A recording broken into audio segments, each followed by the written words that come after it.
describe to me what's happening here today with all the different groups of people and what you're trying to do and where we're at. Well, we're here at Averill Park. This is a City of Lansing property here. It borders right next to the Averill Elementary School. We're here with about 80 MSU students and volunteers from the neighborhood, as well as some folks from the city that are volunteering their time. Okay, let's walk down. We are clearing some paths, creating some new trails, so that this area can be used by neighbors wanting to come out for recreation, and it's also, we're trying to make it safe, even safer and more usable for the elementary students who come out here to do some of their science classes.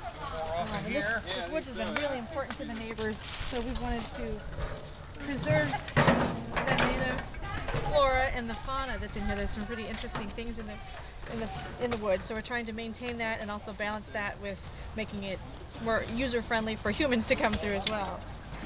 So doing lots of hard work here. What kind of stuff are the students doing? Well, we've got students here that have been clearing out some brush and putting down mulch and new trails, some of which existed many, many years ago and then kind of disappeared, and then we're creating some new paths.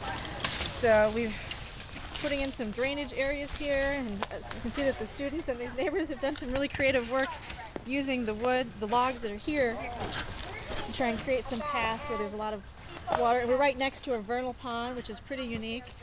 It's a very biologically unique area where tadpoles and things can grow in the spring, and then it dries up. But it's really important. It's a really important piece of wildlife here. But because we're doing it without animals. Well, tell me more about Averill Woods. What are the boundaries?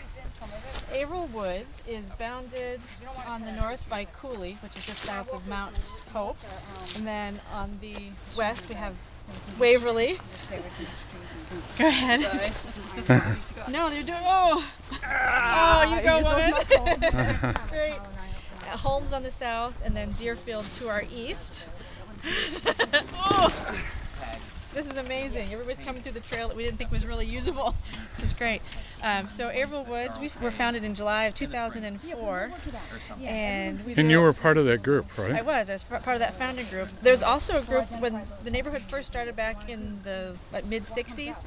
Those neighbors also started some neighborhood associations that was particularly active on Sunderland, I believe, and around the area. They did a lot of activities, and so we're just picking up with that, and we're doing a lot of things together to try and create more of a sense of community here, where people can engage with each other and get to know their neighbors more. As we know, neighborhoods are safer when neighbors know each other. So we're doing some of those neighborhood watch activities and things that help neighbors get out to meet each other, like some biking clubs and walking clubs, which we've got started. We've also been active in impacting city policy. The cell phone tower, tell me about that. Yeah, we worked together as a team with some other neighborhoods that we involved them, but we worked together with City Council and City of Lansing to try and keep T-Mobile cell tower out of our residential neighborhood. We discovered that our ordinances were not up to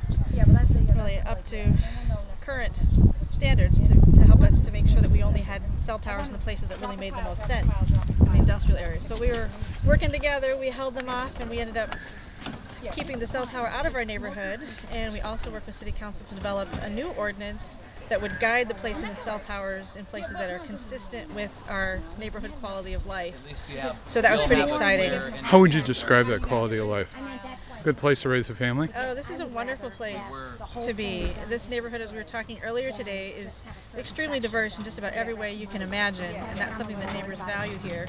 We have a lot of people with different kinds of professional backgrounds and education. We do have a lot of folks that are educated. A lot of folks have had college experience, but that goes in many directions. We have folks that work in governments and people that are skilled tradespeople and artisans. We've just got it all here. We have a fantastic neighborhood elementary school here where the teachers are really involved with us in our neighborhood, and we work together really well. It's a low crime area. It's a place where people get out and walk the streets at night and say hello to each other.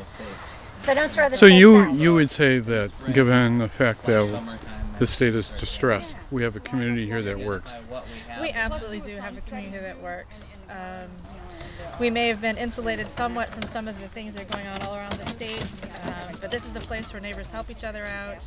A lot of resources, a lot of expertise, and folks are willing to share that with each other, and that really makes a big difference for us. This work day today was pulled together by, we worked together with MSU, the university, as well as our school district. We had local businesses partnering with us, donating things today. Lots of neighbors came out to share tools and their muscles today. How many students? We have about 80 MSU students from different departments. And they're not getting credit for this, they're doing it because they want to do it. They're out here because they want to be here with us, yeah. They're in different groups. They came out together with their classmates and people who share different interests, and some folks came out on their own. David, are you one of the they're here to make plant a biologist difference. specialists? Do you see this as a template for other communities When you guys are to done follow in talking, terms of I would making say public improvements? not long. Oh, absolutely. It's something we have to keep thinking about as we're trying to reinvent the way we provide city services. So we're here doing our best to maximize what we do have. The city they provided some resources for us and some expertise, and so they were really involved, but now we're trying to magnify those efforts so that we can... And the city was pretty important in this effort, right? They were, absolutely. Our city forestry department, which doesn't have a whole lot of folks, they came out and they helped to make sure that the woods were safe for us to be in here and taking care of some of the down trees, and we have a lot of those ash trees, so they took care of that. And we've met with our forester who helped us to see what was in the woods, so we know what to preserve and how to balance that delicacy of preserving the nature area, but also making trails. So we've got a lot of folks out here doing that. And with the trees, they had to go deliver the mulch and get that all taken care of from one of our other sites to bring that here. So they spent a lot of their time, absolutely, helping us to be ready for this day today, and some of them are volunteering here today as well.